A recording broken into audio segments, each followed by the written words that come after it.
WTIM. Welcome to the WTIM Morning Show. I'm Avery Cooper. Your stream brought to you by People's Bank and Trust, where they put people first, along with Landmark of Taylorville, where you always do better with Landmark. Find those streams online at TaylorvilleDailyNews.com's Facebook and on YouTube on WTIM TV. I'm here on the phone with local author Fred Durbin, who is working on a new project, also going to be showing up at the Taylorville Library at 6:30 p.m. Friday, along with another author, Jennifer Wilson, and her book, Someday We'll Find It. I'm here with Fred. Great to have you here.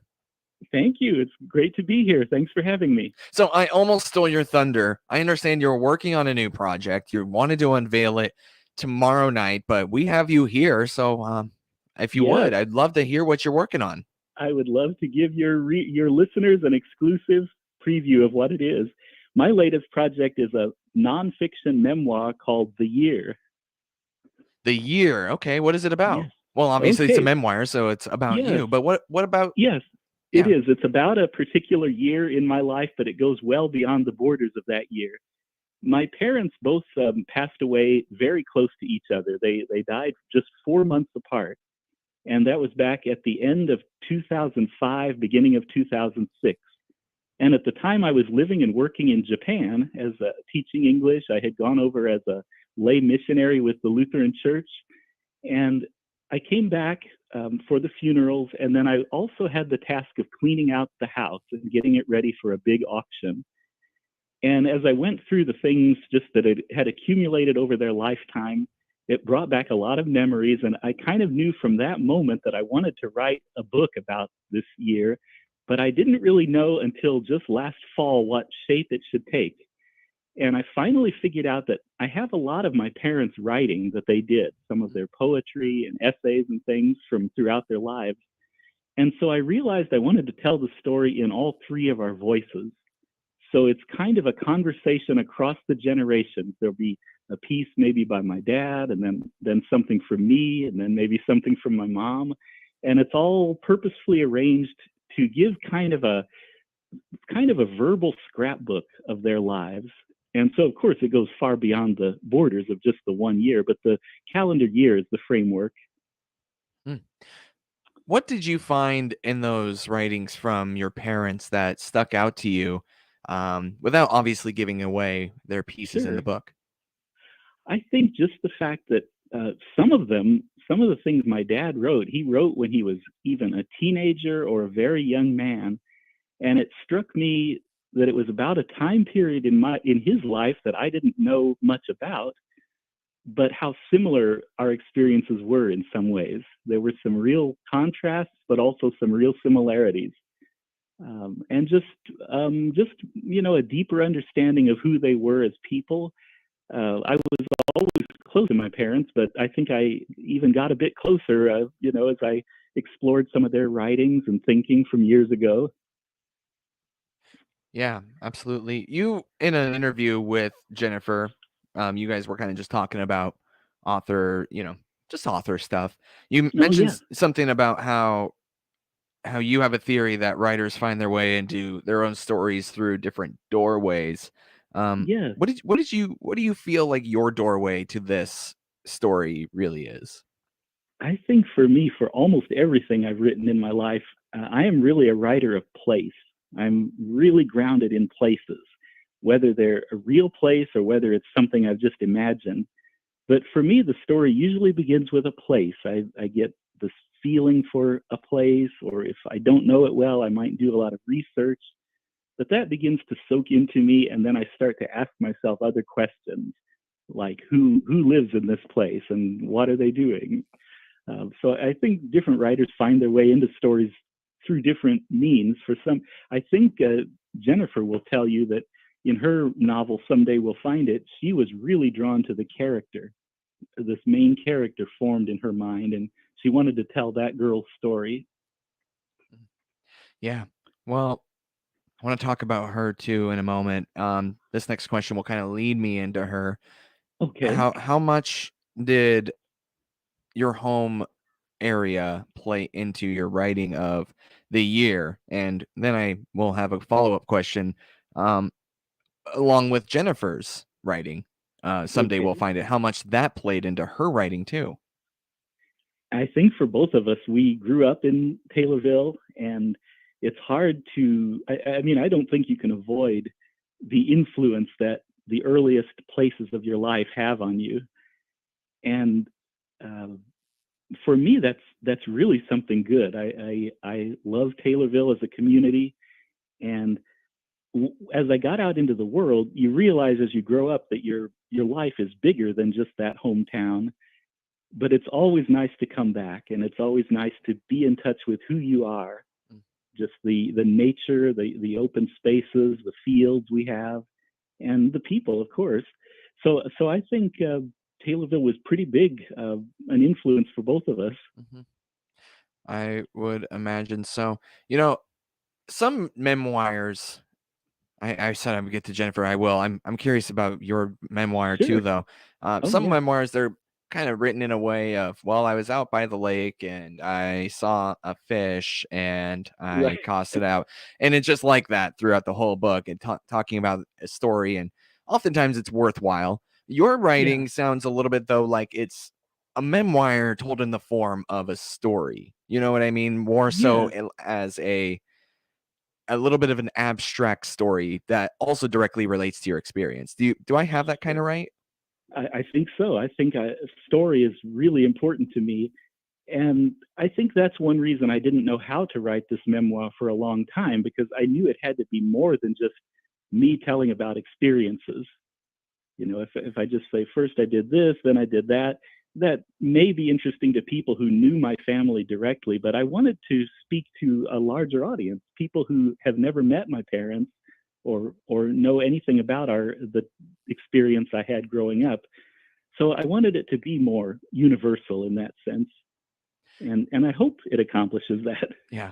I would imagine you've read Jennifer Wilson's book, Someday We'll Find It.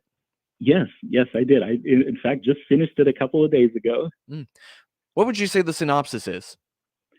Well, again, I don't want to give away too much, but it's really the story of a girl who finds her place in the world. She's grown up in a town very much like Taylorville. She has some complicated relationships. She feels very stuck in life. Like she knows she wants something more, but through much of the book, she doesn't really know what that is. And she learns things about herself and what she needs that surprises her. So yeah, I think it's the story of a girl. She has a rather complicated relationship with her mother. So getting to know um, how you can love people without always doing exactly what they want or what they think your life should be like. As an author yourself, what can you say about Jennifer's writing? I was really impressed with it. I knew her from, I really got to know her in junior high because we went to different elementary schools. And I knew right away that she was going to be a writer. And of course, she's been an educator. She works in early childhood education, teaching, Mm-hmm. but she's always written in one form or another. And so when I read her work, I was very impressed. It really comes alive. And I think this is what's very telling is that I don't read YA, young adult fiction, much at all. It's a new genre for me.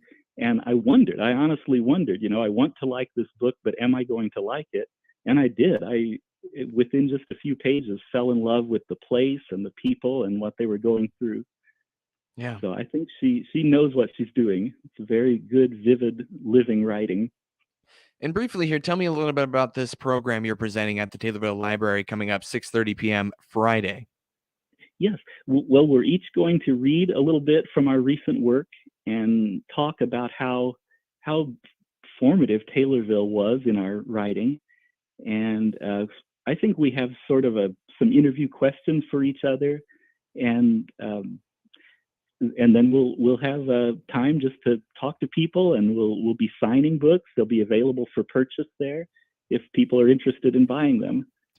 Allow me to reintroduce you here, and then we'll continue our conversation after a quick break. That is Sure. author Fred Durbin here on the WTIM Morning Show. He is speaking at the Taylorville Public Library, 6:30 p.m. Friday, June 24th. That's tomorrow, along with fellow author We have Jennifer Wilson there as well, and she's going to be displaying her book, Someday We'll Find It.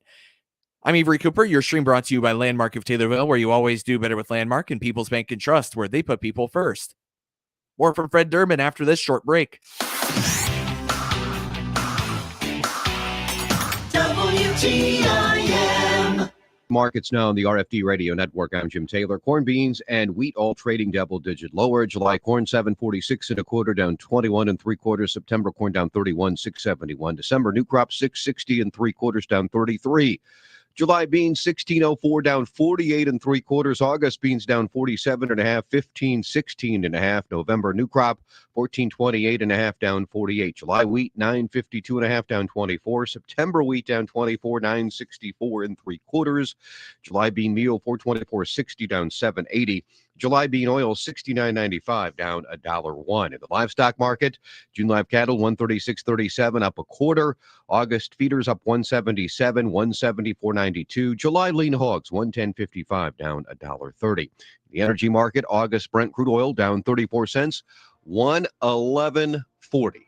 I'm Jim Taylor for the RFD Radio Network. In the race for state senate in the 54th district, there is only one conservative Republican choice, Don DeBolt. Don is running to take on the tax-raising politicians whose policies are wrecking our state. Don is a businessman like Trump, who's fighting for meaningful tax relief for working families and will oppose woke policies such as critical race theory and Pritzker's mask and vaccine mandates. Stand up for your conservative values by voting for conservative Don DeBolt for state senate on June 28th. Paid for by DeBolt for Illinois. Unfortunately, car accidents always seem to come out of nowhere. Introducing the I didn't expect the accident, but I was prepared for it policy from American Family Insurance. Insure carefully, dream fearlessly. Contact me, Daniel Rizzo, agent at Daniel Rizzo Agency, Inc. at 823 West Spresser Street, Suite 1 in Taylorville, or call 217-562-4433 today. American Family Mutual Insurance Company, SI, and its operating company, 6000 American Parkway, Madison, Wisconsin. When did elections become a game? Like hide and seek for grown-ups. Tricky grown-ups. Look at Rodney Davis. Do you ever hear Davis talk about his votes to send your tax dollars to Planned Parenthood? True. Davis voted for taxpayer funding of Planned Parenthood. 4 times. 4 times Davis voted for taxpayer funding of Planned Parenthood, the biggest abortion provider in the country.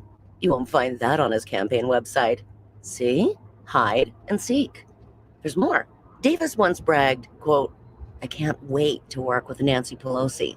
And then Davis voted with Pelosi 1,077 times.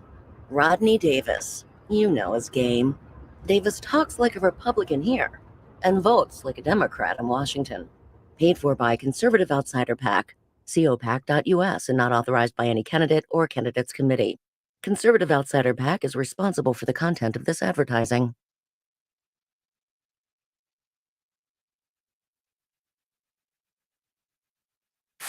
Your information station, WTIM.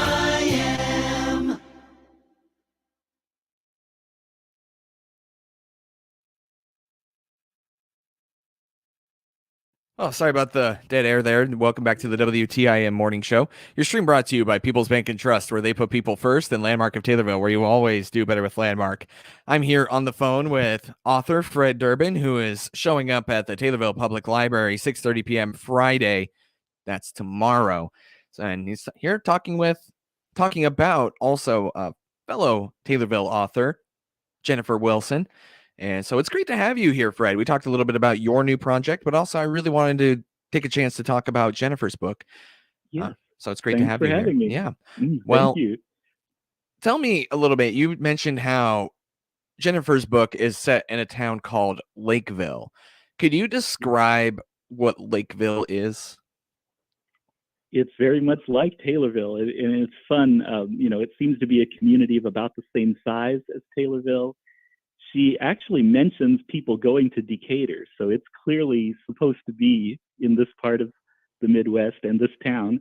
And it's set during the summer. The main character is about to go into her senior year of high school. And so during this summer vacation, she gets in on detasseling corn and walking beans. And so it was it was interesting. Even if you don't know about that process, you get to learn a little bit about it from her book. Yeah. But yeah, it was fun for me. Did I say this about recognizing Taylorville landmarks in the book? And I would read a scene and go, "Oh, I know that place." Mm. Right. Don't want to give it away. You'll have to read the book to find out which landmarks Jennifer is talking about. What would you say is unique about this story, Someday We'll Find It, by Jennifer Wilson? I just think it's really interesting.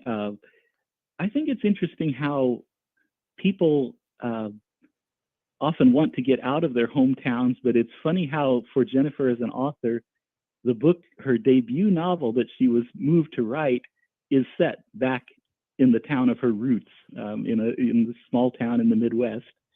So I think that's something that makes it unique, is that she takes an existence that we might take for granted growing up in Taylorville, and she makes a wonderful story out of it. Yeah. And again, you guys are going to be at the Taylorville Public Library. I imagine you're pretty busy visiting lots of different stops trying to promote this book too. Yes, yeah, we've been busy with various things. Where have you been visiting? Well, let's see. For the memoir, I really haven't done too much yet because it's actually in sort of a halfway point of publication. I have some copies available for sale here in Taylorville, but I'm still trying to get it traditionally published. So my agent also still has it and is working on promoting that. So we both have agents, and our agents, help us to connect with publishers to make the sale and then to negotiate for rights and things like that. I know Jennifer has done a book launching up in her area in Minnesota too. Yeah. Well, I guess I'm really intrigued about both books. It's hard to distinguish which one I want to talk about, but we talked a lot about yours in the first book, so let's continue talking about Jennifer's book. Yeah. I feel I want to try and draw a comparison to another famous book. I'm not sure if a lot of people are familiar with it in the Midwest, but it's by an author named Sherman Alexie. Are you familiar with him? I'm familiar with him as an author. I haven't read a lot of his work. Yeah, it's called Absolute, it's a long one. Absolutely True Diaries of a Part-Time Indian. And it's based in Spokane, Washington, but without necessarily saying it. Just the way you describe it, it triggered off some alarm bells. And in the way you describe how you fall in love with the story too, I relate with that with my reading of that book. Why do you feel though that we connect so well with stories that are familiar to us when we may already kind of know some of those? Yeah, well, there's the old adage about write what you know, and I think that's largely true. Or I would maybe modify it to be write what you are passionate about, write what you want to know. But I think that's one thing that really helps to bring Jennifer's book to life is that she grew up in this place, and so these experiences are real. She knows, it's wired into her how to describe the experience of a Taylorville day in the summer. So yeah, I think that's probably the appeal of the book, is just it's so real. And wow, yeah, I think I'm gonna have to pick up Someday We'll Find It. Fred, we're running out of time here, so I really want to thank you for coming on the WTIM morning show, but also just wanted to give you a chance to plug your event coming up tomorrow evening. Sure. It will be a fun event. I think Jennifer and I will each be reading from our own work, and we'll be speaking to each other in a kind of dialogue. We'll be able to take questions from the audience, and then we'll have a time of signing books, and they'll be available for purchase to anyone who is interested in buying them. And of course, I'll have also all my other books too, not just the latest one, but if anyone has missed any of those, this is a chance to pick them up and get them signed. That's author Fred Durbin. Thank you so much, Fred. Well, you're welcome. Thank you very much for having me on. WTIM. The Big 870 WTIM Assumption Taylorville, 96.1 W241 CF Taylorville, 107.5 W298 CD Shelbyville, 107.9 W3